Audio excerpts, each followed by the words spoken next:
ఈ వీడియోని ఎండ్ వరకు చూడండి, ఎందుకంటే ఎండ్లో పెద్ద ట్విస్ట్ ఉంది. 2019 చైనా. కీమా అనే అమ్మాయి ఒకరోజు తన బాయ్ ఫ్రెండ్ మార్క్తో ఈసారి నా బర్త్డేకి నాకు ఐఫోన్ కావాలి అని అడుగుతుంది. మార్క్ కూడా ఏం ఆలోచించకుండా తన బర్త్డేకి ఒక ఐఫోన్ని గిఫ్ట్గా ఇస్తాడు. ఇలా కొద్ది నెలల తర్వాత కీమా మార్క్ని మీట్ అవ్వడం కానీ ఫోన్ చేయడం కానీ చేయదు. మార్క్కి అప్పుడే అర్థమైపోతుంది కీమా తనని మోసం చేసింది అని. వెంటనే తను పోలీస్ స్టేషన్కి వెళ్ళి కీమా పైన కంప్లైంట్ని ఇస్తాడు. కానీ అప్పుడే మార్క్తో పాటు మరో 19 మందికి పెద్ద షాక్ ఎదురైంది. కీమా ఒక చీటర్.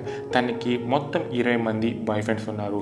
వాళ్ళందరి దగ్గర కూడా కీమా ఒక్కొక్క ఐఫోన్ని ఫ్రీగా తీసుకొని ఆ ఫోన్స్ అన్నిటిని తను ఆన్లైన్లో అమ్మేసి ఒక హౌస్ని కొనేసింది.